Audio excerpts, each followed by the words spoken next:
नमस्ते मित्रों,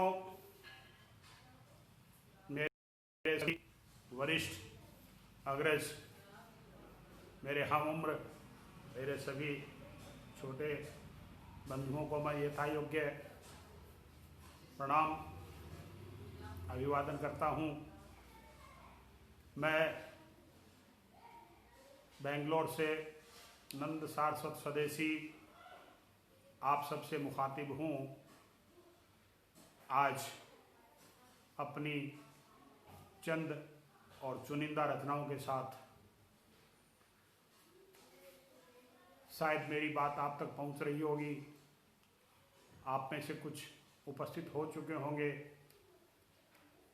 और जैसे जैसे कार्यक्रम आगे चलेगा इसमें और साथी भी जुड़ते जाएंगे और ये कार्यक्रम अपनी ऊंचाइयों पर पहुंचेगा, ऐसी मेरी आशा और उम्मीद है।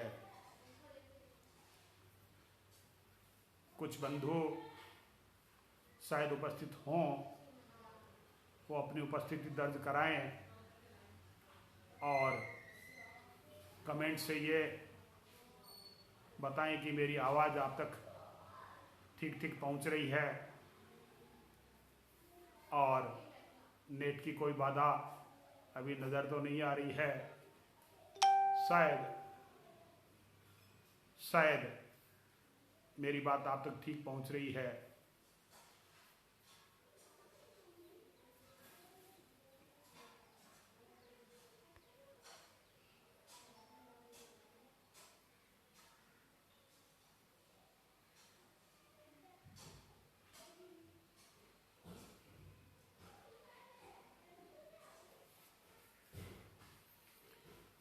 जी बड़े भैया पंडित सुरेश नीरव जी, आपका हार्दिक अभिनंदन है। मेरी आवाज़ आप तक आवाज़ काफ़ी कम आ रही है।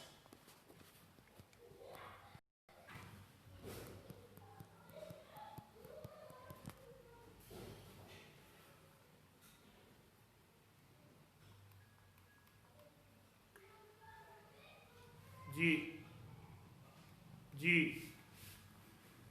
मैंने कुछ वॉल्यूम बढ़ाया है, शायद ठीक आ रही हो। एक बार और देखें, वरना मैं दूसरा ईयरफोन उपयोग करता हूँ। जी तो फिर मैं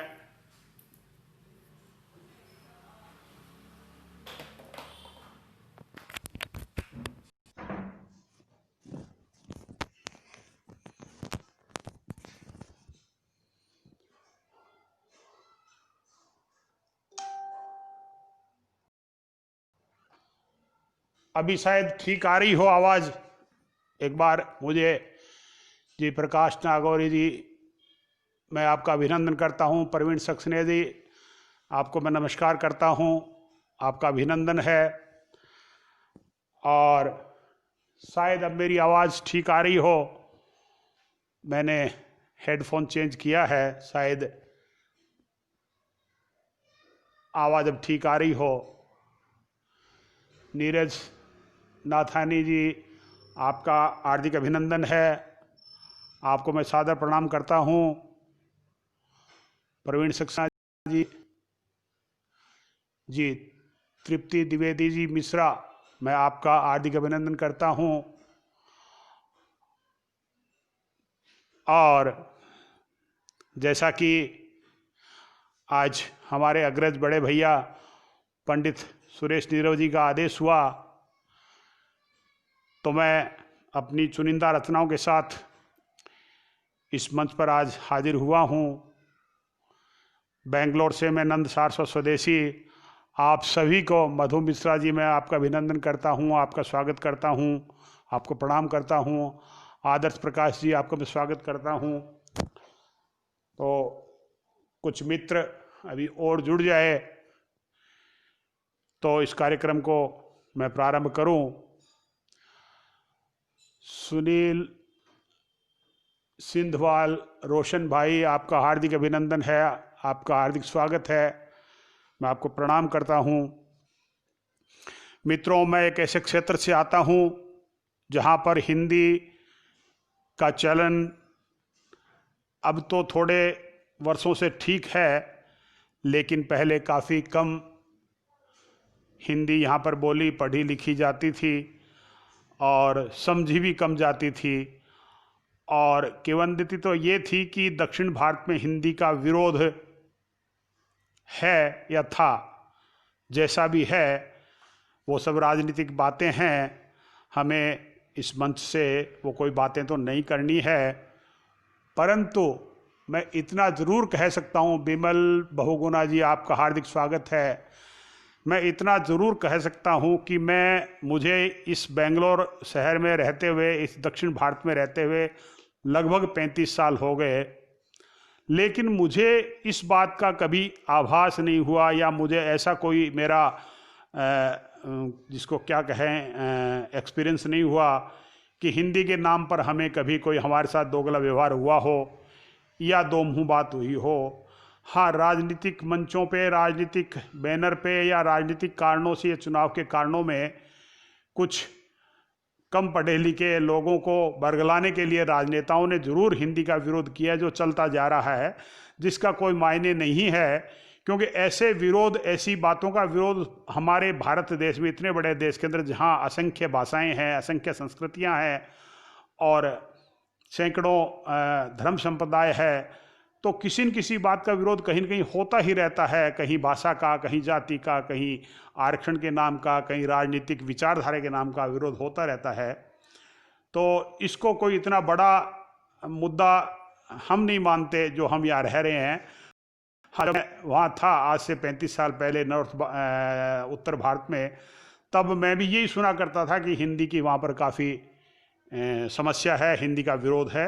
लेकिन मेरा व्यक्तिगत ये नॉलेज है कि ऐसा हमें कहीं महसूस नहीं हुआ। बल्कि मैं तो ये कहता हूँ कि मुझे जो आज ऑनलाइन मंचों पे कार्यक्रम देने का जो अवसर प्रदान हो रहा है, वो सिर्फ हिंदी के कारण, और हिंदी मेरे मन में दोबारा एक जागृति लेकर के करवट ले रही है। उसका कारण मैं तो दक्षिण भारत को मानता हूँ।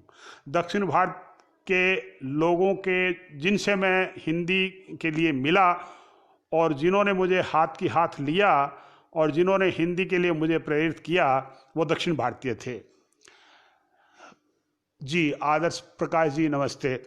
तो मैं एक वृतांत मैं साझा करना चाहूँगा। उससे पहले मेरे इस मंच जिस पर आज मुझे अपनी काव्य प्रस्तुति करने का अवसर प्रदान किया गया है, सबसे पहले तो मैं मंच को प्रणाम करता हूँ।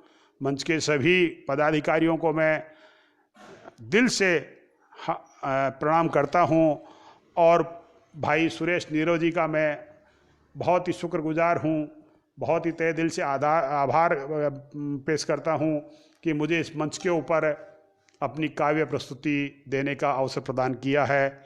ये एक ऐसा मंच है, हालांकि इन दिनों में जब से लॉकडाउन चालू हुआ है, ऑनलाइन कार्यक्रम देने का अवसर मिला है। सभी अपने आप में अनूठे और अद्भुत मंच है। लेकिन मैं पिछले काफ़ी टाइम से अखिल भारतीय सर्वभाषा संस्कृति समन्वय समिति के इस फेसबुक पेज पर मैं देखता रहता हूँ, सुनता रहता हूँ कार्यक्रम। ये अपने आप में एक अनूठा मंच है, एक अद्भुत मंच है और बहुत ही गौरवशाली मंच है। इस मंच के ऊपर कार्यक्रम देना उसी प्रकार से महत्वशाली है जैसे हम आमने सामने बैठ करके और कवि सम्मेलन, कवि गोष्ठियाँ करते हैं। क्योंकि इस मंच पे जो उपस्थिति होती है श्रोताओं की, और उससे पहले जो वक्ताओं की उपस्थिति हुई, वो सब बहुत ही वरिष्ठ, देश के जाने माने वरिष्ठ साहित्यकार, वरिष्ठ कवि इस मंच के ऊपर आकर के अपनी उपस्थिति दे चुके हैं। और अब वो श्रोता के रूप में सभी मुझ जैसे नवांकुर को हौसला बढ़ाने के लिए उपस्थित रहते हैं। मैं इस मंच के बारे में यही कह सकता हूँ कि इस मंच ने अब से पहले भारत के 14 राज्यों में अपनी वार्षिक अधिवेशन आयोजित कर चुके हैं और उस पर अपनी उपस्थिति दर्ज करा चुके हैं। इस मंच का आज भारत में ही नहीं, मैंने देखा है विदेशों तक में भी नाम है। और भाई नीरव जी, सुरेश जी, और इनका तो नाम खैर अंतर्राष्ट्रीय स्तर पर है ही। और ये देश के भी जाने माने बहुत ही सुलझे हुए साहित्यकार और कवि हैं, जिनके मन में अहम की कहीं कोई एक छोटी सी परछाई भी नहीं है। मुझ जैसे एक नए कलाकार को, जिसका कहीं कोई अपना वजूद या अपना कोई परिचय है नहीं, लेकिन मुझे भी जब इन्होंने एक किसी कार्यक्रम में शायद सुना, तो मुझे इन्होंने अपनी तरफ से कहा कि मैं आपको अवसर ज़रूर दूंगा, और मुझे ये अवसर आज प्रदान इन्होंने किया। मैं इनका हार्दिक अभिनंदन करता हूँ। और इनके बारे में क्या कहूँ, इस मंच के पदाधिकारी के नाते भी और वरिष्ठ कवि के नाते इन्होंने लाल किला के कवि सम्मेलन में भाग लिया है, संसद में, राष्ट्रपति भवन में, और जो बड़े बड़े मंचों का इन्होंने संचालन किया है। एक श्रेष्ठ और उत्कृष्ट कलाकार के रूप में, एक काव्यकार के रूप में, साहित्यकार के रूप में इनको अनेकों अलंकरण से इनको नवाजा जा चुका है। और फिर भी मैंने इनसे जब भी एक दो बार मेरी बात फ़ोन पर भी हुई, और या जैसे मेरी व्हाट्सएप बात होती है, तो मैंने इनके व्यक्तित्व को बड़ा ही निर्मल और कोमल महसूस किया है। इनके मन में ऐसी कोई बात नहीं है कि ये कोई वरिष्ठ कवि हैं। नहीं तो आजकल बस दो चार कविताएं कहीं पढ़ ली, दो चार मंच मिल गए, तो न जाने वो अपने आप को क्या समझने लगते हैं। खैर, होता है, अहम की भावना हर इंसान के मन में कहीं न कहीं होती है, और इंसान का ये चरित्र भी है कि वो अहम उसके मन में आ ही जाता है न चाहते हुए। लेकिन ये अहम से और बड़प्पन और बड़ाई से और गर्व से बहुत दूर, घमंड से बहुत दूर, बहुत निर्मल है। मैं इनको सादर प्रणाम करता हूँ, सादर अभिनंदन करता हूँ। और मंच के लिए मेरे दिल से यही दुआएं निकलती है कि ये दिन दुगनी रात चौगनी तरक्की करे, और हम जैसे नवांकुरों को मंच के ऊपर स्थान मिलता रहे, हमें अपनी पहचान बनाने के लिए हमें अवसर प्रदान करते रहें, मेरी यही आशा है। ओम प्रकाश शुक्ल अज्ञात जी, अनिल कुमार जी, ब्रह्मदेव शर्मा जी, मेरे बड़े भाई, आपका मैं अभिनंदन करता हूं। और मैं कह रहा था कि मुझे हिंदी के लिए, मैं दो चार लाइनों में बात कहता हूं कि मैं हिंदी से परेशान होकर के, हिंदी से फेल होकर के, हिंदी के कारण मेरी सफलताओं में बाधाएं आई, तो मैं दक्षिण भारत के इस बेंगलोर शहर में आया। मैंने सोचा मेरी पीढ़ी तो इस हिंदी के मीडियम से पढ़ने से कामयाब नहीं हो सकी, मेरी आने वाली पीढ़ी इससे फ़ायदा उठाए, इसलिए मैं शिक्षा के लिए मेरे बच्चों को शिक्षा दूं, अच्छी शिक्षा दूं, जो हिंदी के साथ साथ दूसरी भाषाएं जैसे अंग्रेजी है, जिसका आजकल बोलबाल है, तो उसमें वो प्रवीण हो। तो मैं बेंगलोर आ गया और मैंने अपना कारोबार प्रारंभ किया, बच्चों को मैंने शिक्षा में डाल दिया, बच्चे आज मेरे खूब कामयाब है। लेकिन जब मेरा व्यापार चल रहा था, तो मुझे यहाँ के लोगों से मिलने का, मुझे स्वाभाविक तौर पर मुझे व्यापार के लिए मिलना ज़रूरी था। तो एक बार मेरा साथ ऐसा हुआ कि मैं तमिलनाडु, त्रिचनापल्ली है तमिलनाडु में, बहुत बड़ा शहर है, वहाँ रेलवे का बहुत बड़ा केंद्र है, मुझे एक अधिकारी से मिलने का मौका मिला।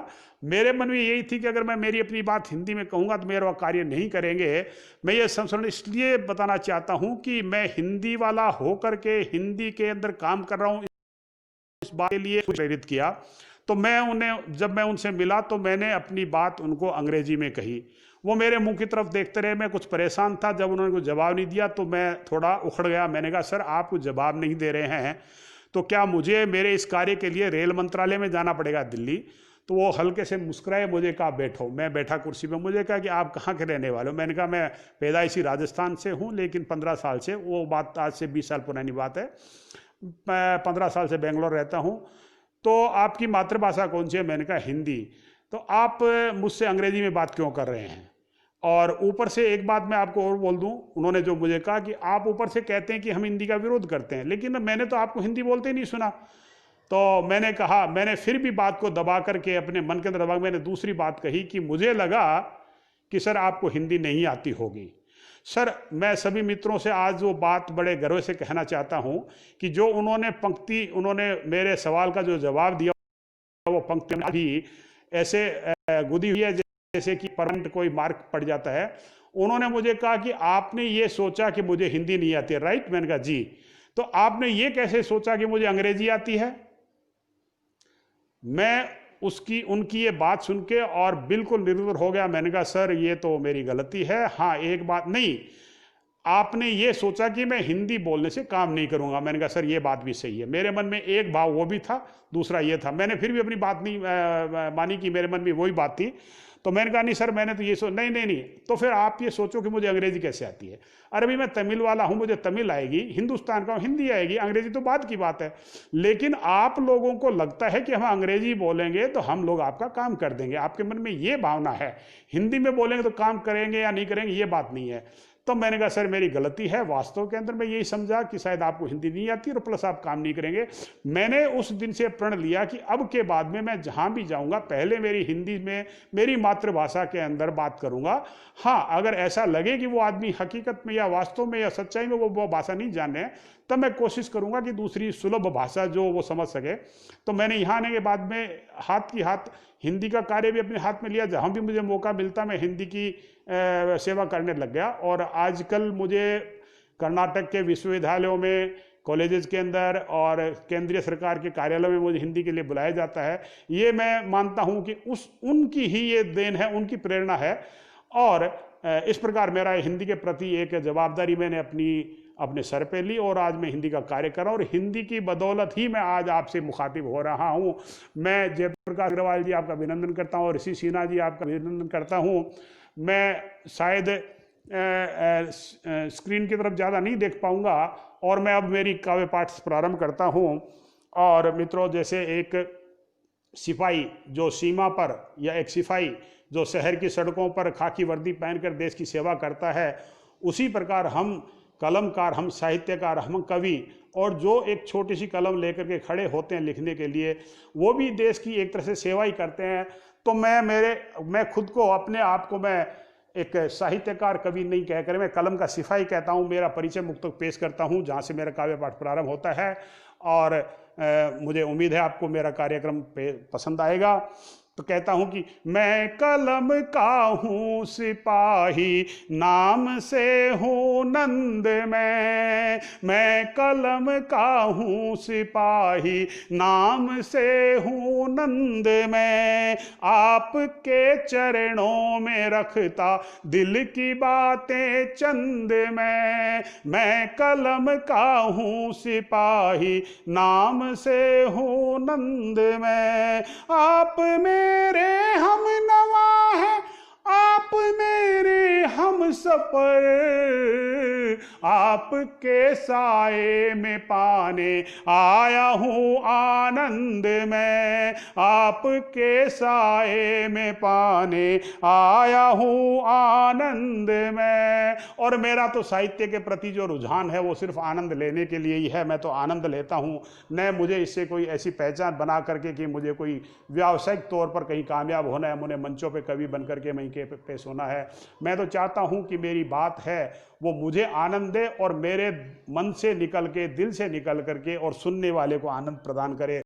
और यही मेरा उद्देश्य है। तो जैसे मैं बात कर रहा था हिंदी की, और 2 दिन पहले मधु मिश्रा जी मैं आपका अभिनंदन करता हूँ, और ब्रह्मदेव शर्मा जी आप मेरे बड़े भाई हैं, मैं आपको प्रणाम करता हूँ। और अभी 2 दिन पहले हिंदी दिवस हमने मनाया है। हिंदी दिवस से 2 दिन पहले क्यों मनाया है? हम तो हिंदी दिवस मनाते ही रहते हैं। हम कलमकार तो अपनी हिंदी के ऊपर कार्य करते ही रहते हैं। हाँ कुछ लोग हैं जो सिर्फ एक दिन के लिए इंतज़ार करते हैं कि हम हिंदी का दिवस मना करके अपनी जवाब। मित्रों मैं हिंदी का कार्य करता हूँ, हिंदी मेरे रग रग में है, हिंदी मेरी रोटी है, हिंदी मेरी अपनी भाषा है। और मैं हिंदी को किस प्रकार से परिभाषित करता हूँ, 2-3 मुक्तक से मैं आपसे जुड़ता हूँ कि वतन की आन है हिंदी, वतन का मान है हिंदी, वतन की आन है हिंदी, वतन का मान है हिंदी, वतन की शान है हिंदी, वतन का गान है हिंदी। नहीं इसका किसी से बैर और ना ही अदावत है, सभी भाषाओं की बहना सभी की जान है हिंदी, सभी भाषाओं की बहना सभी की जान है हिंदी। और ये हिंदी जैसे कहते हैं कि हिंदी का विरोध है या हिंदी किसी भाषा की विरोधी है, ऐसा कुछ नहीं है। हिंदी तो हर भाषा को अपने में समेटे हुई है। मैं तमिल बोलता हूँ, तमिल लिखता पढ़ता हूँ, कन्नड़ बोलता हूँ, लिखता पढ़ता हूँ। मैंने देखा है कि जो हमारे हिंदी के पर्यायवाची शब्द है वही शब्द इन्हीं भाषाओं में है। फर्क इतना है कि हम उन पर्यायवाची शब्दों को भूल गए। हमने औषधालय को हॉस्पिटल कह दिया, हमने विद्यालय को स्कूल बना दिया। तो इन्होंने अभी औषधालय को औषधालय ही कहते हैं, अस्पताल कहते हैं, हॉस्पिटल नहीं कहते, और स्कूल को ये विद्यालय कहते हैं, शिक्षालय कहते हैं। यही फर्क है कि शायद हम हिंदी भूल गए, लेकिन वो अपनी संस्कृति जहाँ से, अपनी भाषा जहाँ जो हिंदी से निकली है उसको नहीं भूले हैं। तब कहता हूं कि मुझे हिंदी कैसी लगती है कि लगे मोहन की मुरली से निकलती तान ये हिंदी, लगे मीरा के भजनों से महकती गान ये हिंदी, लगे मोहन की मुरली से निकलती तान ये हिंदी, लगे मीरा के भजनों से महकती गान ये हिंदी।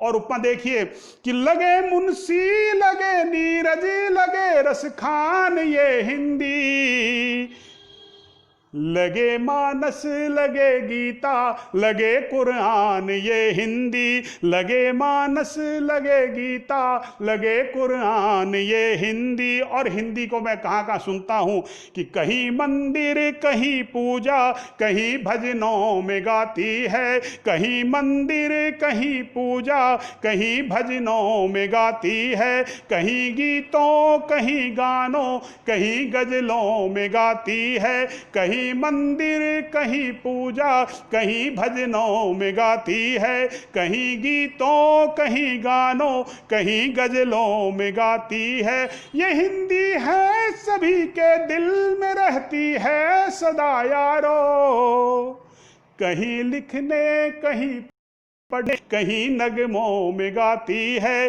कहीं लिखने, कहीं पढ़ने, कहीं नगमों में गाती है। और इस प्रकार हिंदी है आज अपने एकदम रुआव पर है, अपने शौर्य पर है, अपने उत्थान पर है। और इस हिंदी ने हिंदुस्तान से बाहर निकल करके भी अपने परचम फहराए हैं। विश्व के करीब करीब 150 विश्वविद्यालयों में हिंदी पढ़ाई जाती है, चाहे वो लैटिन अमेरिका हो, चाहे अमेरिका हो, चाहे यूरोप हो। मुझे यूरोप के कई देशों का भ्रमण करने का मौका मिला और मुझे वहाँ कार्यक्रम भी देने का मौका मिला। मैंने देखा कि वो लोग जो हमारे हिंदुस्तानी भाई वहाँ रह रहे हैं और जो वहाँ के लोकल आदमी, वो भी हिंदी पढ़ने लिखने का प्रयास कर रहे हैं और वो हिंदी के कार्यक्रम आयोजित करते हैं। ऐसी एक कार्यक्रम है, मुझे जी यशपाल सिंह जी आपका अभिनंदन करता हूँ, रमाकांत शर्मा जी, नीरज नंद जी, मधु शुक्ला जी, मैं आप सभी का, कल्पना जी, जय कुमार रुस्वा जी, मैं सभी का आपका अभिनंदन करता हूँ। अगर मैं किसी का नाम लेने से चूक जाऊँ तो मुझे क्षमा करें। वैसे भी स्क्रीन के ऊपर देखना और पढ़ना सारा काम थोड़ा आसान तो नहीं है, तो अगर किसी का नाम रह जाए तो मुझे क्षमा करें। मैं अवश्य आपको कार्यक्रम के बाद भी मैं सबके कमेंट्स पढ़ूंगा और मेरे उद्गार आपको मैं भेजूंगा। और वैसे भी आप सब हिंदी सेवी हैं, तो किसी हिंदी के छोटे से सेवक की गलती हो जाए तो मुझे उम्मीद आप क्षमा करेंगे।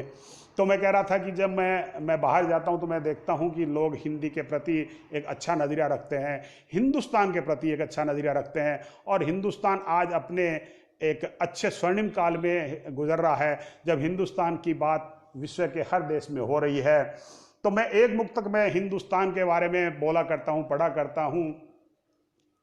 मैं आपको ये मुक्तक पेश करता हूँ, समर्पित करता हूँ कि दमक फैली फलक तक हम बड़े ही मान वाले हैं, दमक फैली फलक तक हम बड़े ही मान वाले हैं, चमक फैली फलक तक हम बड़े ईमान वाले हैं। जगत में नाम चलता है हिंद का दूर तक यारो, ये दुनिया जानती है हम को हिंदुस्तान वाले हैं, ये दुनिया जानती है हम को हिंदुस्तान वाले हैं। जैसे ही हम इंडियन कहते हैं अपने आप को, वहाँ पर भारतीय कहते हैं, क्योंकि वहाँ पर इंडियन के नाम से पहचान है। जब इंडियन कहते हैं तो वो लोग हमारी तरफ एक आशा से देखते हैं, एक विश्वास से देखते हैं कि हाँ, इस आदमी के पास बैठ करके हमें कोई, नहीं तो जो हम एशियन लोग, हमारे अड़ोसी पड़ोसी लोग जो वहाँ जाते हैं उनको शक की निगाह से वो लोग देखते हैं। लेकिन हिंदुस्तानी एक इंडियन को, एक भारतीय को वो लोग बड़े ही प्रेम से लेते हैं। मुझे 13-14 देशों में घूमने का मौका मिला, मुझे किसी देश के अंदर ये नहीं कहना पड़ा कि इंडिया कहाँ है या इंडिया क्या है, ओ आर इंडियन, और वो बड़े प्रेम से मुझसे बात करते थे। ये भारत की एक क्या कहें, भारत की शान है जो विश्व में फैली हुई है। और मित्रों, इस आन और बान और शान को बनाने के लिए हमारे देश के वीर सपूतों ने बड़ी कुर्बानियाँ दी है। और मेरी कविताओं का तो आगाज ही देश और देश के वीरों के गुणगान से होता है। मेरा तो वही मेरा पसंदीदा विषय है। हालांकि मैं थोड़ा थोड़ा सभी में लिखता हूँ और सभी में सुनाने की कोशिश करूँगा। तो जब हिंदुस्तान की बात चलती है, जब भारत की बात चलती है, तो भारत के वीर सिपाहियों की बात भी मैं जरूर किया करता हूँ। और मेरे भारत के वीर सिपाही अपनी आन बान और शान के साथ वो सीमा पर देश की सुरक्षा के लिए खड़े हैं।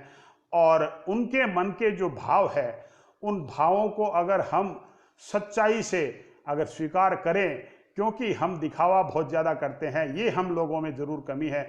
सच्चाई से हम अगर उनका अनुसरण करें तो हम एक सच्चे भारतीय होने के नाते हमें अपने आप पे गर्व है। उन पर तो गर्व है, हमें अपने आप पे गर्व हो सकता है।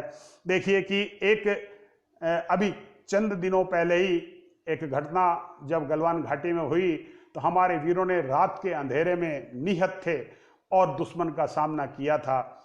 और उस भावना को मैंने कभी बहुत पहले मेरे शब्दों में पिरोया था।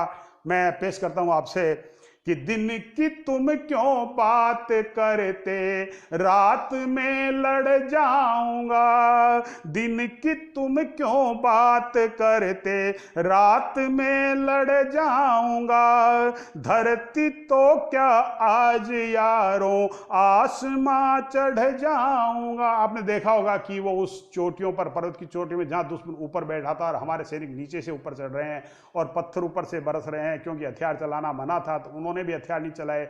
लेकिन उन्होंने एक ऐसे आधुनिक हथियार बनाए जो हथियार भी नहीं और हथियार भी थे, उससे वो हमला कर रहे थे। 20 जवानों ने अपनी बलि दे दी, अपनी शहादत दे दी, लेकिन बदले में 50-60 सैनिकों को मार गिराया। तो वो क्या मंजर हुआ होगा, ये वही जानते हैं जो जिन्होंने उसको भुगता है। हम तो सिर्फ कल्पना कर सकते हैं। और मैंने ये मुक्तक बहुत पहले लिखा था कि दिन की तुम क्यों बात करते, रात से लड़ जाऊंगा। धरती तो क्या आज यारों, आसमां चढ़ जाऊंगा। मैं वतन का हूं सिपाही, मौत से डरता नहीं। जीतने दुश्मन को यारो, काल से भिड़ जाऊंगा। जीतने दुश्मन को यारो, काल से भिड़ जाऊंगा। और वो काल से भिड़ गए। उनके मन में एक ही तमन्ना थी कि हमारा तिरंगा फहराए उस चोटी के ऊपर, हमारा तिरंगा आबाद रहे। तब कहता हूं कि ये तिरंगा एक कपड़े का फकत टुकड़ा नहीं। ये तिरंगा एक कपड़े का फकत टुकड़ा नहीं। शान है ये देश की, ये शान से फहराऊंगा। शान है ये देश की, मैं शान से फहराऊंगा। मैं वतन का हूं सिपाही, जाजिगर इस पर फना। जीत कर दुश्मन को यारों, मैं कफन सिलवाऊंगा। जीत कर दुश्मन को यारों, मैं कफन सिलवाऊंगा। और उन वीरों ने वास्तव में जीत हासिल की। हालांकि नसीब हुआ, तिरंगा नसीब हुआ, और तिरंगे में वो लिपट के अपनी जब इस मातृभूमि पर आए तो उनका हमने सम्मान किया। हम उनकी याद के अंदर हम बिलखे हैं, हम रोए हैं। और उन वीरों की बात जब हम करते हैं और उन वीरों के शौर्य भरे कार्य को याद करते हैं तो बड़ा गर्व होता है। लेकिन एक जमात है जिसे मैं क्या नाम दूं, सिंपल भाषा में राजनीतिक जमात कहता हूं। उन राजनेताओं ने अपने स्वार्थ के लिए अपनी बात को कि मैंने कहा है तो ठीक है, दूसरे ने कहा है तो गलत है, चाहे वो दोनों ही कहने वाले ठीक हो, इस बात को रखते हुए उन्होंने हमेशा ही वक्त को नकारा है। आज वक्त उनका नहीं है। इसलिए वो तकलीफ में है। कल उनका वक्त था तब वो भी यही बातें कहते थे जो आज का वक्त कहता है। तो मित्रों, इस वक्त ने बहुत बड़े बड़े अच्छे कार्य भी करवाए हैं, बुरे कार्य भी करवाए हैं। वक्त ने बुरी बुरी भावनाएं भी पैदा करवाई है मन में। और तब मैं वक्त की जब बात करता हूं तो मुझे 2-3 मुक्तक मेरी एक कविता के याद आते हैं। ब्रह्मदेव शर्मा जी आपका, विनोद यशपाल सिंह यश जी और जय किशन जी आपका मैं हार्दिक अभिनंदन करता हूं, प्रणाम करता हूं आपको। जय कुमार रुस्वा जी, कल्पना पांडे जी। तो मैं कहता हूं कि वक्त ने कैसे कैसे खेल खिलाए हैं। और ये जब वक्त के वशीभूत होकर के कृष्ण जेल में पैदा होते हैं, माँ सीता जंगलों में भटकती है, भगवान राम वन वन भटकते हैं, जिनको राज मिलना होता है वो जंगल का वास होता है। ये सब वक्त का ही खेल था। 2-3 मुक्तक में, और ये वक्त ही हमसे अच्छा बुरा कार्य करवाता है कि वक्त के आगे चली है कब भला किसकी यहाँ, वक्त के आगे चली है कब भला किसकी यहाँ, वक्त ने बदली है किस्मत जर्रे जर्रे की यहाँ, वक्त ने जो चाल बदली पाई है मस्ती यहाँ, वक्त ने जब आंख बदली रह गई सिसकी यहाँ, वक्त ने जब आंख बदली रह गई सिसकी यहाँ, वक्त के आगे मिली है जीत भी किसको यहाँ, वक्त से पहले मिली है मौत भी किसको यहाँ, राजा हो या रंक हो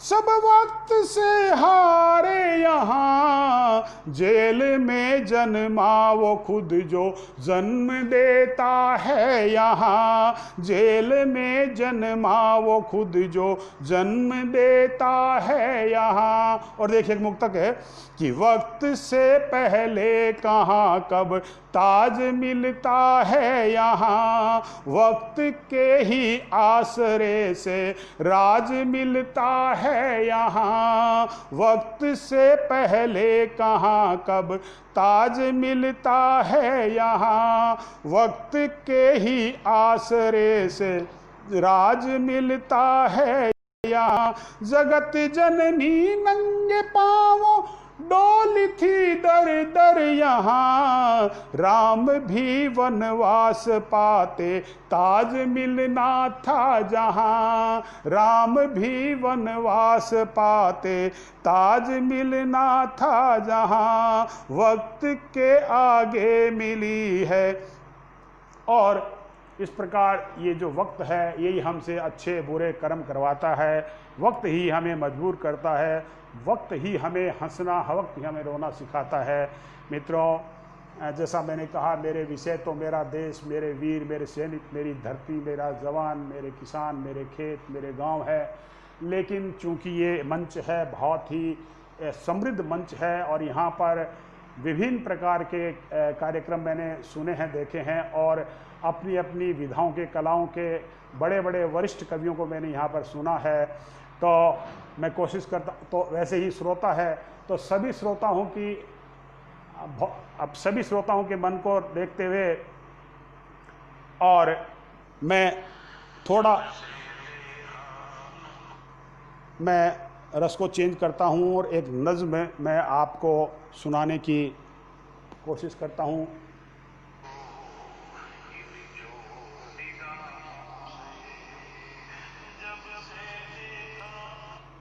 ये एक प्रेम रस की नज़्म है, उम्मीद है आपको पसंद आएगी। जी कि जब से देखा उनको इन चोर निगाहों से, जब से देखा उनको इन चोर निगाहों से, जब से देखा निगाहों से वो देख रहे हैं हमको, कुछ और निगाहों से वो देख रहे हैं हमको, कुछ और निगाहों से। जब से देखा उनको चोरों निगाहों से। और सर देखिए कि गलती हो गई हमसे ये जाने अनजाने, गलती हो गई हमसे ये जाने अनजाने, गलती हो गई हमसे ये जाने अनजाने। मेरे शहर में हो गया है, मेरे शहर में हो गया है ये शोर निगाहों से, मेरे शहर में हो गया है ये शोर निगाहों से। जब से देखा उनको इन चोर निगाहों से। और सुन कि निकल गया सावन पर वो नहीं आए हैं, निकल गया सावन पर वो नहीं आए हैं, निकल गया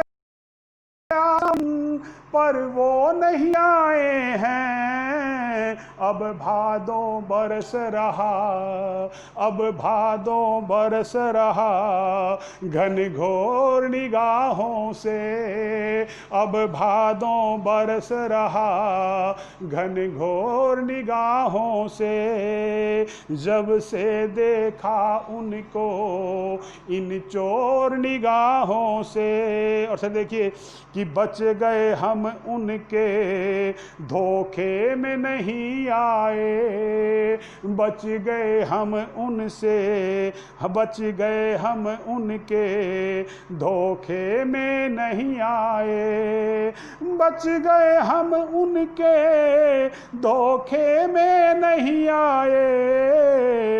इश्क का तोल लिया, इश्क का तोल लिया ये जोर निगाहों से, इश्क का तोल लिया ये जोर निगाहों से। जब से देखा उनको इन चोर निगाहों से। और आखिरी शेर है कि राज छिपा अब भी वो दिल में स्वदेशी के, राज छुपा अब भी राज छुपा अब भी वो दिल में स्वदेशी के।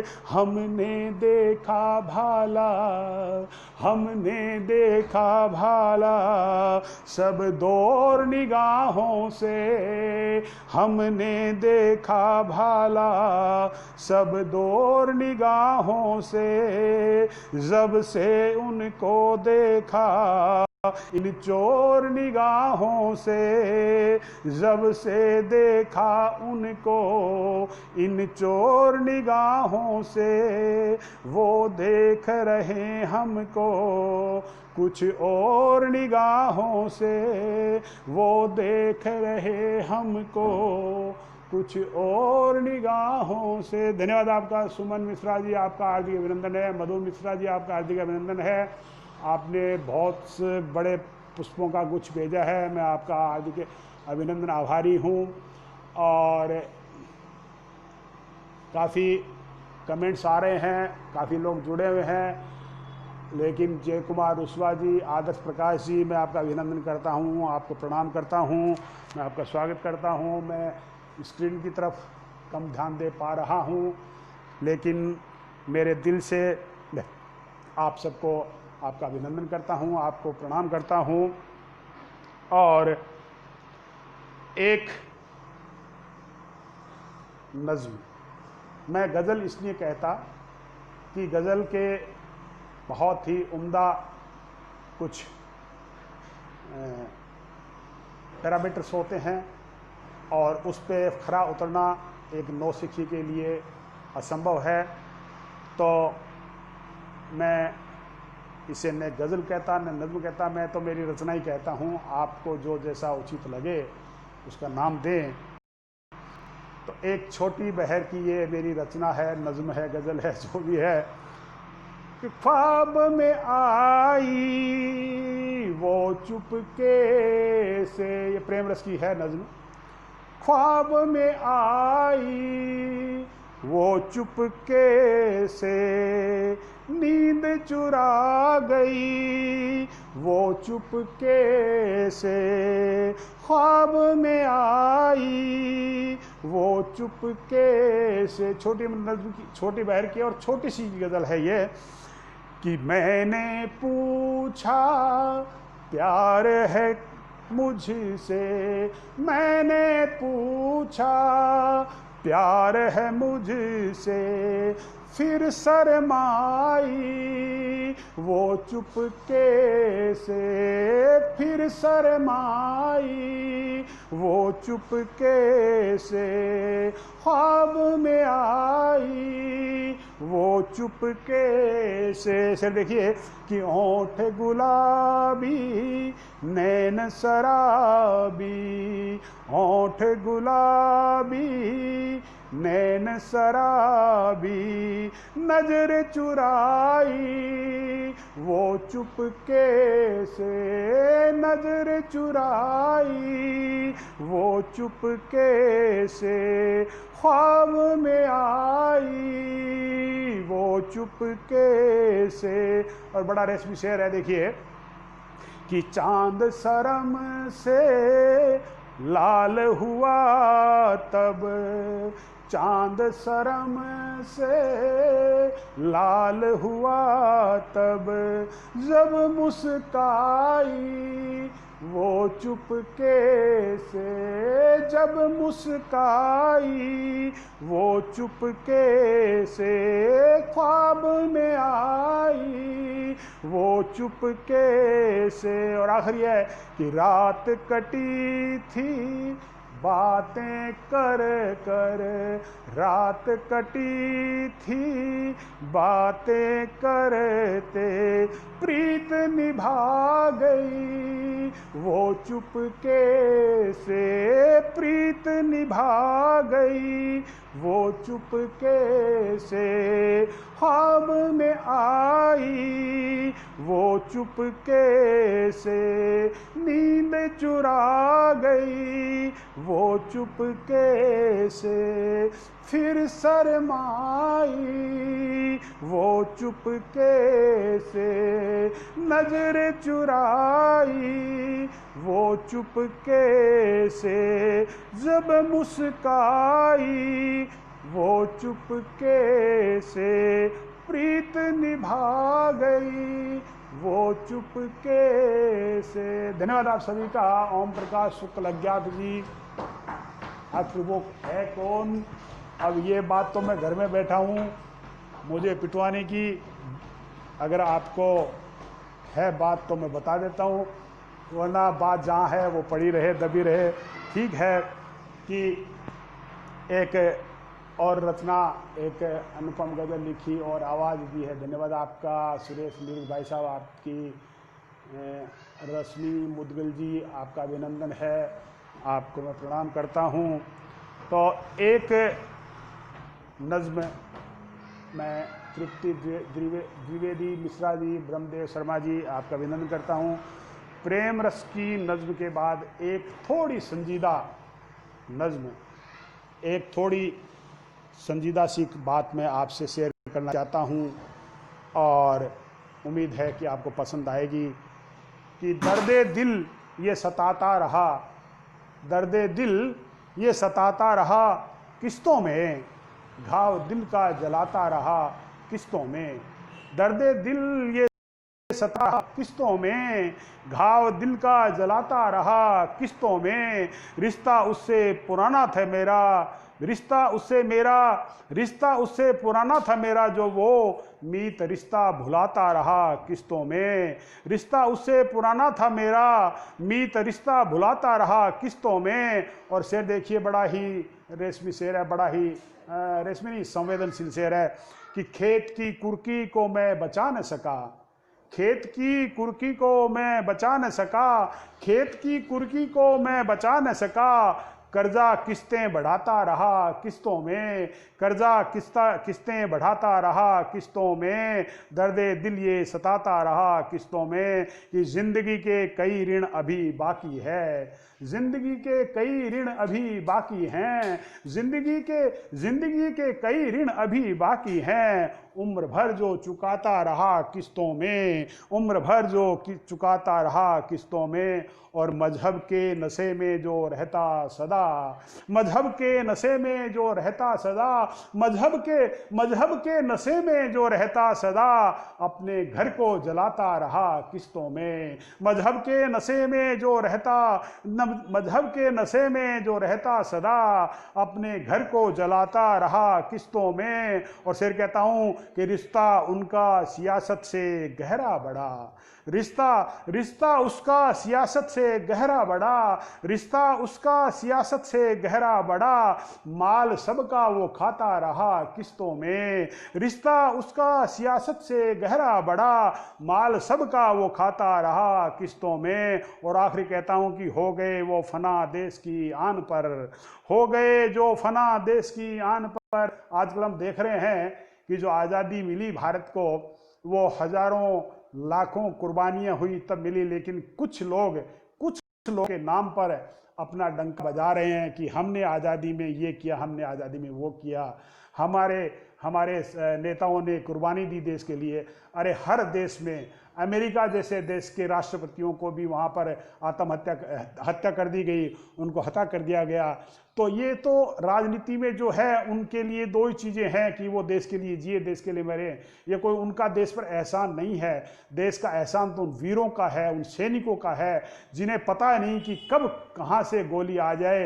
वो राजनेता तो अपने राजनीतिक प्रतिद्वंदियों से, अपने राजनीतिक विचारों से, अपनी राजनीतिक को थोपने के चक्कर में, हो सकता है देश में कभी कोई ऐसा हादसा हुआ हो, लेकिन जिन वीरों ने देश की कुर्बानी दी उनका तो उद्देश्य भी नहीं था। उनका उद्देश्य एक ही था कि हम देश को आज़ाद करवाएं। तो उन लोगों के नाम को भूल के हम कुछ लोगों के नाम पर अगर शासन करना चाहते हैं तो मैं उसका समर्थन नहीं करता। तो कहता हूं कि हो गए जो फना देश की आन पर, हो गए जो फना देश की आन पर, नाम नेताजी भुनाता रहा किस्तों में, नाम नेताजी भुनाता रहा किस्तों में। और कहता हूं कि दर्द दिल ये सताता रहा किस्तों में, घाव दिल का जलाता रहा किस्तों में, दर्द दिल ये जलाता रहा। और मित्रों, सुरेश नीरव जी, वाह वाह, आप अगर वाह वाह कह रहे हैं तो ये मेरे लिए बड़े ही गर्व और बहुत ही सम्मान की बात है। मुझ जैसे नन्हे कलमकार का आप हौसला बढ़ा रहे हैं, ये आपका बड़प्पन है, ये आपकी महानता है, और मैं आपको लाखों लाख प्रणाम करता हूँ। तो एक नज़्म में डॉक्टर दमयंती जी, मैं आपको प्रणाम करता हूँ, और ये गज़ल भी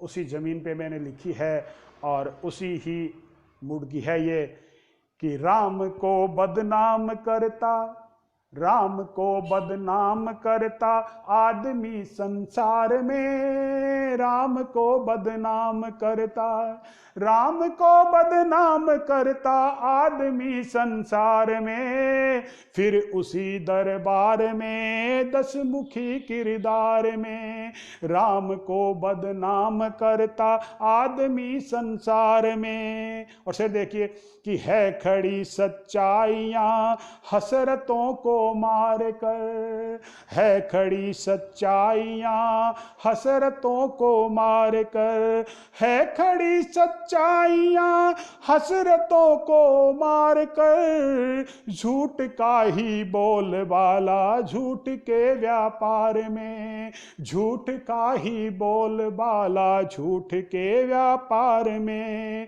राम को बदनाम करता आजकल आदमी संसार में। और फिर देखिए कि जागते ही जान लेते थे शहर के हाल सब, जागते ही जान लेते थे शहर के हाल सब। ये मुक्तक आज की इस जो मीडिया, जो सोसाइटी है, उनके ऊपर मैंने लिखा है।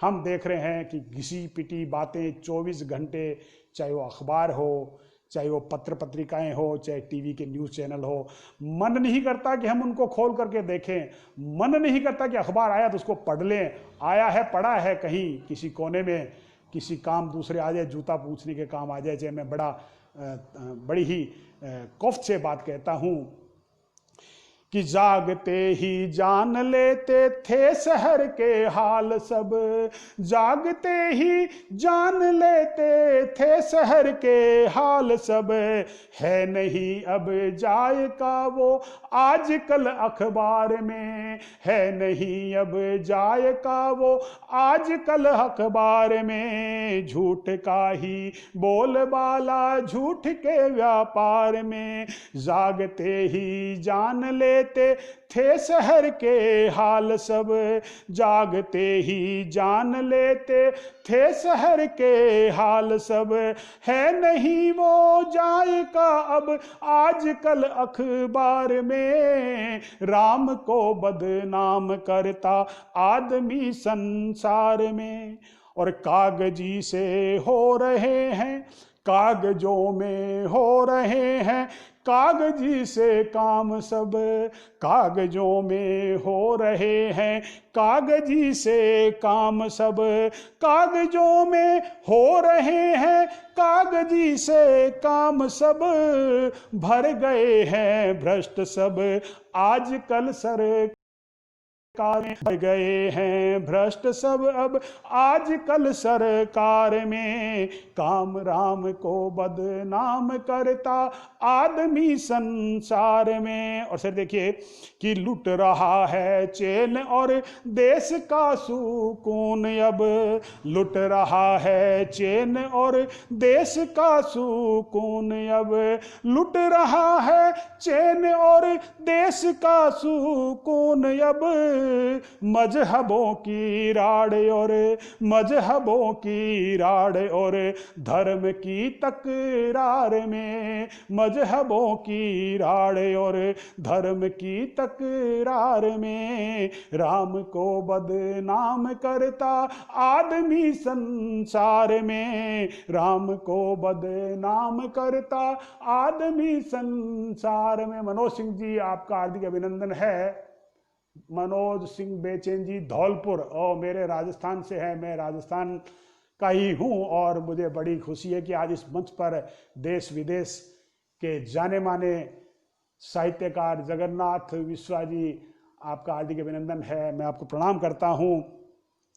और कहने को तो हम धरती पर चिकित्सकों को धरती का भगवान कहते हैं, हाँ है भी, सब ऐसे नहीं होते, लेकिन कहते हैं ना कि एक मछली पूरे तालाब को गंदा कर देती है, एक नींबू का बीज 9 मन दूध को फाड़ देता है। इसी प्रकार एक कोई ऐसा आदमी हो जो अपने पैसे को बदनाम कर देता है, तो फिर उस पैसे से सभी का विश्वास उड़ जाता है।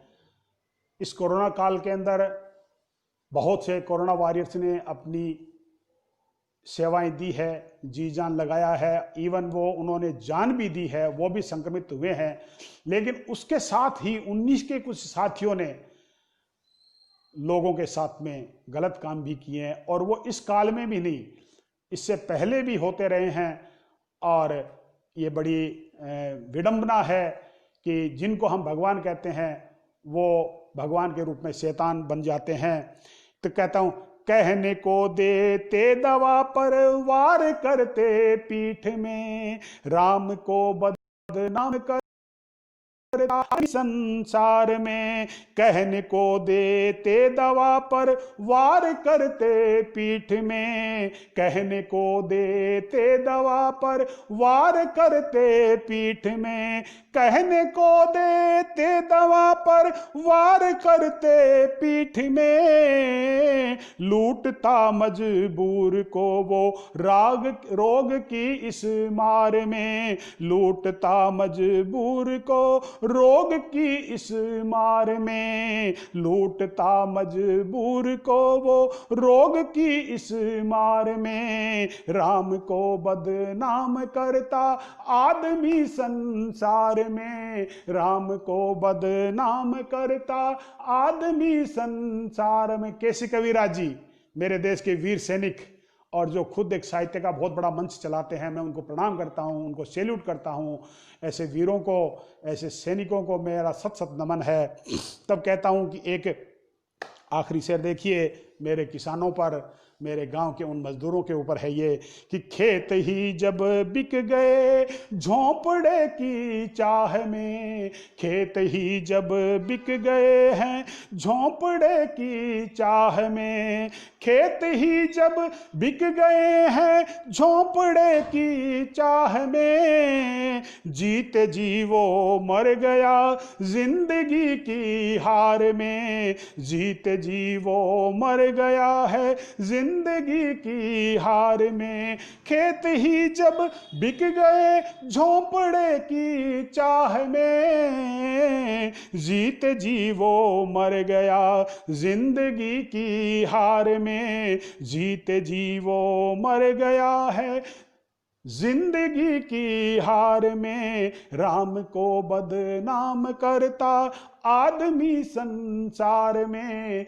राम को बदनाम करता आदमी संसार में, फिर इसी दरबार में दसमुखी किरदार में, फिर इसी दरबार में दसमुखी किरदार में, राम को बदनाम करता आदमी संसार में। बसंत कुमार शर्मा जी आपका अभिनंदन है।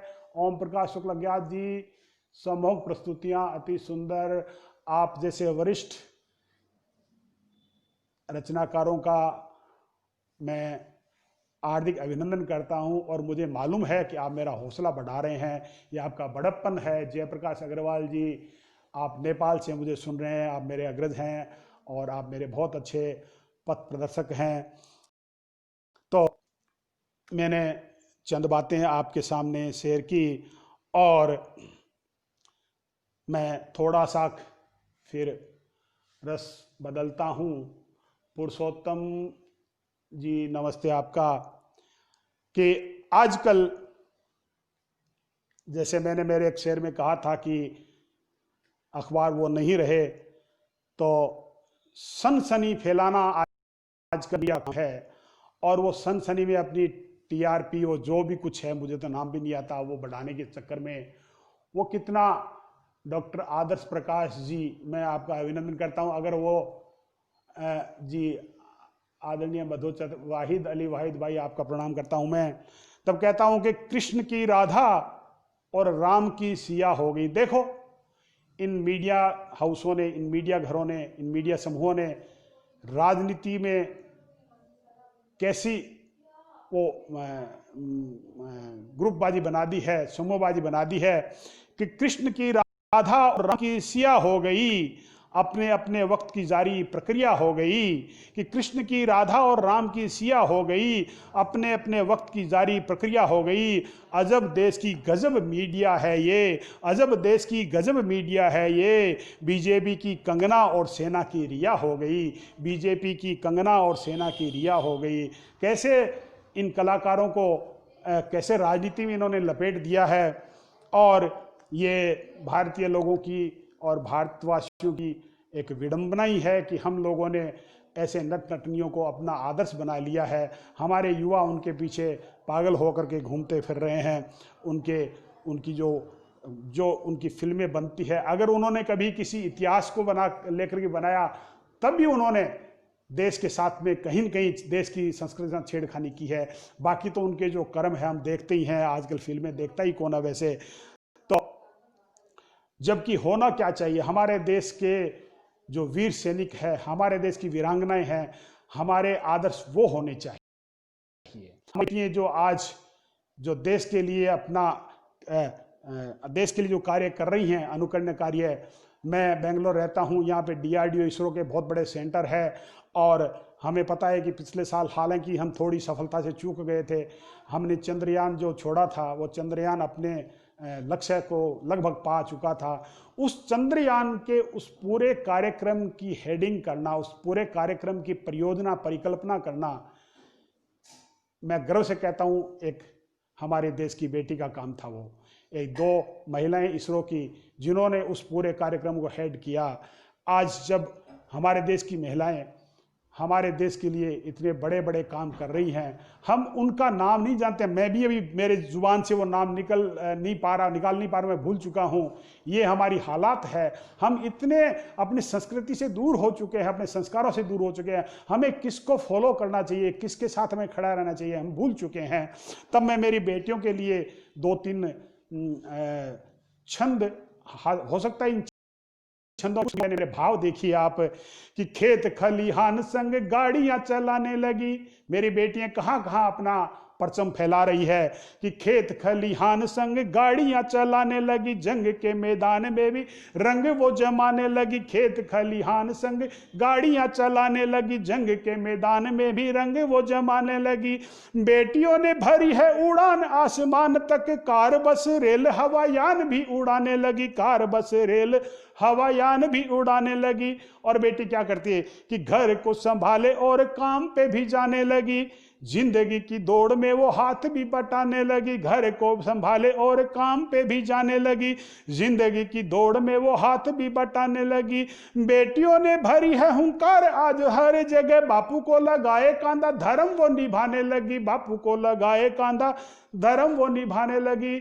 मैंने देखा है कि आजकल बेटियों, जब बेटे नहीं है और हम 2 हमारा एक ही, जब ये एक व्यवस्था चल पड़ी है तो एक बेटी है या 2 बेटी है, या 2 बेटी के बाद में बेटा नहीं है, तो जो बेटे के कार्य हुआ करते थे पुराने टाइम में, जो कहा जाता था कि उनका वो उनका ही अधिकार होता था, उनको अधिकार दिया जाता था।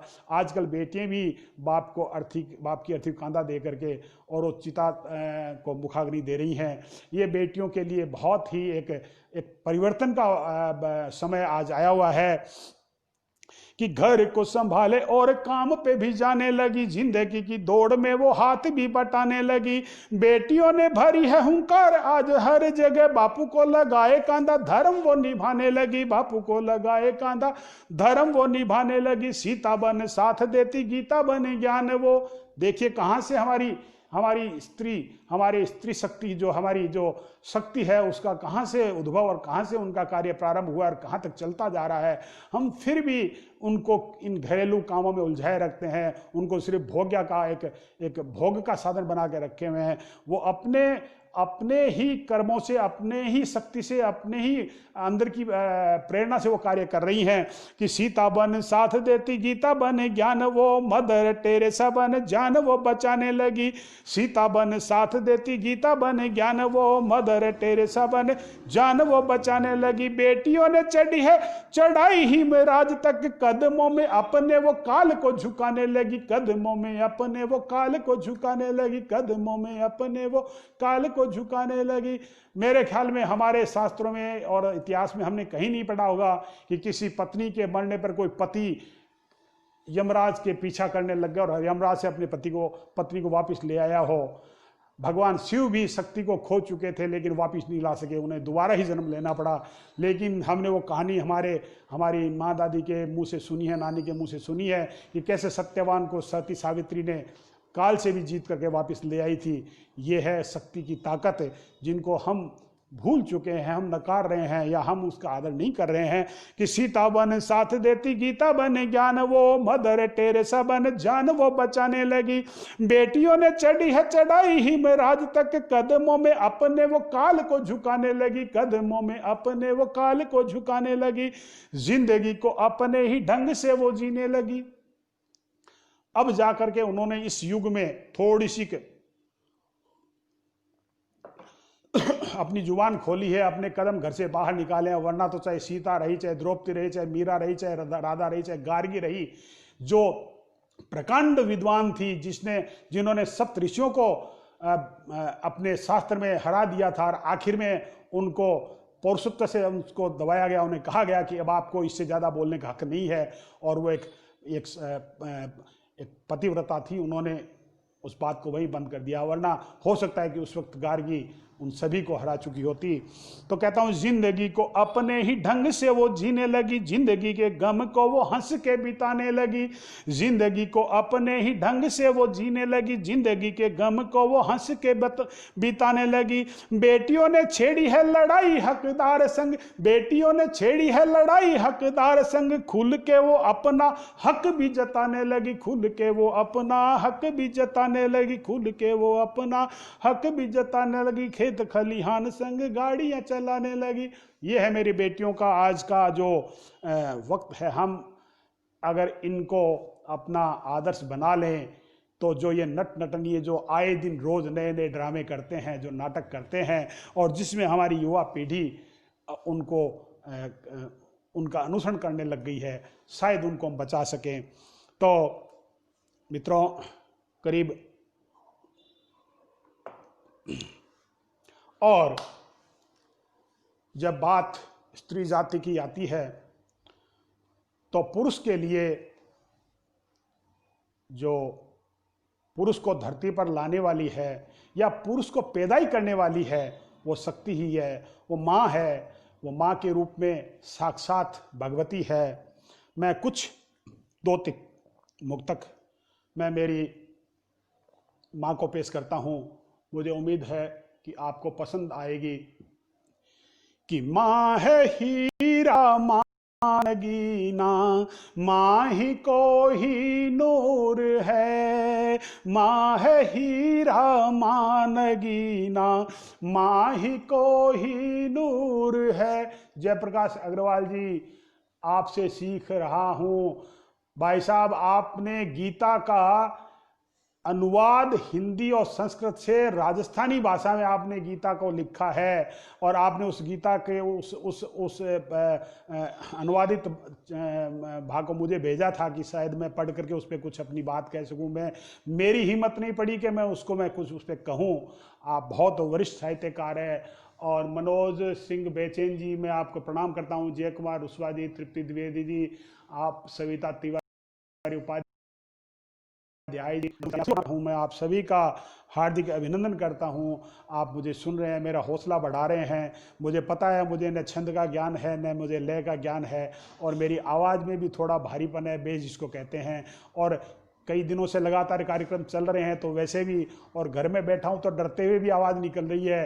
पत्नी सामने बैठी है, आंखें निकाल रही है कि हमारे बारे में ज़्यादा कुछ कह रहे हो, शायद शाम को खाना ढंग का खाना है आपको, इसलिए। तो कहता हूं कि माँ है हीरा मानगीना, माँ ही को ही नूर है, माँ ही कीमत, माँ से दौलत, माँ से हम मशहूर है। माँ है हीरा मानगीना, माँ ही को ही नूर है, माँ से कीमत, माँ से दौलत, माँ से हम मशहूर है। माँ है ईश्वर, माँ है मौला, माँ जगत आधार है, माँ मोहब्बत, माँ इबादत का नूर है, माँ मोहब्बत, माँ इबादत, माँ खुदा का नूर है। माँ है मंदिर, माँ है गिरजा, माँ गुरु का द्वार है। माँ है मंदिर, माँ है गिरजा, माँ गुरु का द्वार है। माँ है मस्जिद, माँ शिवाला, माँ से गम का फूर है। माँ है मस्जिद, माँ शिवाला, माँ से गम का फूर है। माँ है गंगा, माँ है जमुना, माँ हरि का द्वार है। माँ है मुक्ति, माँ है भक्ति, माँ से सब सुख, माँ से सब दुख दूर है। माँ है मुक्ति, माँ है भक्ति, माँ से सब दुख दूर है। ये है माँ। अगर माँ हो घर में तो किसी दुख का उस घर में प्रवेश हो ही नहीं सकता, दुख का नामो निशान उस घर में नहीं आ सकता, और दुख की परछाई भी उस घर की दीवार के पास से नहीं निकल सकती। ये माँ की महिमा होती है। और मैं बड़ा दुर्भाग्यशाली हूँ कि मैंने मेरी माँ को खोया है, और वो दिन मुझे आज भी याद है। आज से पूरे 2-2.5 साल पहले की बात है, 3 जून की बात है, जब मैं ऐसे ही कहीं इसी वक्त कविता पाठ कर रहा था, और यही 6 बजे का वक्त था और मेरी माँ ने मुझे याद किया कि मैं अब जा रही हूँ। हालांकि मैं बेंगलोर था, वो राजस्थान थी। मैं उनके अंतिम दर्शन सिर्फ उनकी निर्जीव देह का ही कर पाया। लेकिन ये है कि मैं कुछ रोज पहले ही उनके पास से आया था। मैंने उनसे इजाज़त ली कि मैं 15 दिन के लिए जा रहा हूँ, तो उनका जाके आ जा, कोई बात नहीं, मैं ठीक हूँ। लेकिन वो ठीक थी, एकदम स्वस्थ थी। अचानक ही ऐसे ही उनका मन हो गया, जैसे पिकनिक मनाने जाते हैं हम लोग, वैसे उन्होंने बना लिया कि अब तो भगवान के पास में जाएंगे, और वो चुपचाप चली गई।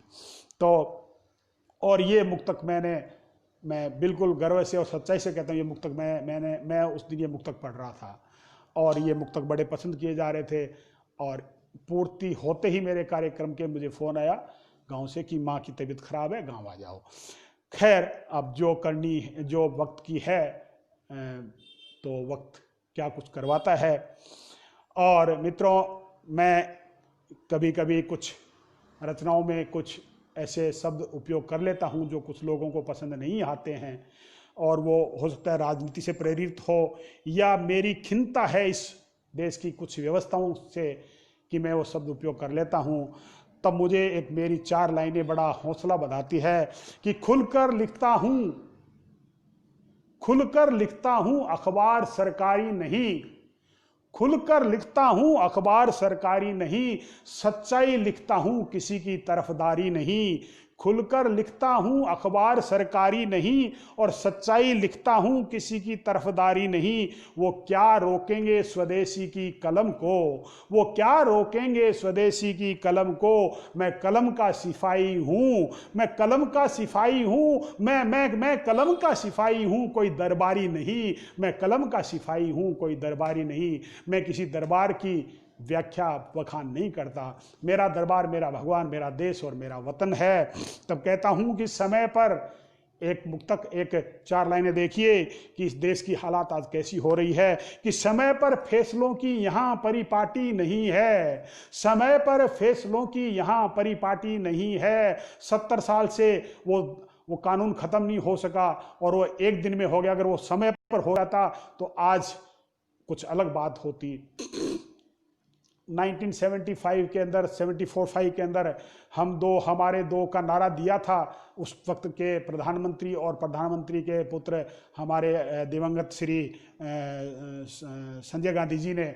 और वो उस वक्त की मांग थी, बल्कि आज उससे भी बड़ी मांग है। लेकिन उस नारे को जब परिकल्पना को जब हम हकीकत में लाए तो हमारे देश के अंदर उस नारे का विरोध नहीं हो रहा था। लेकिन जो हमारी व्यवस्थाओं ने जो उसको लागू करने का जो प्रयास किया, जो तरीका था, वो गलत था और इसका विरोध हुआ। और वो कानून जो जनसंख्या को रोकने का जो कानून था, जनसंख्या के वृद्धि दर रोकने का, वो तभी फेल हो गया। आज भी आवाज उठ रही है, लेकिन कोई इस व्यवस्था उसके ऊपर कदम उठाने में हिचकिचा रही है।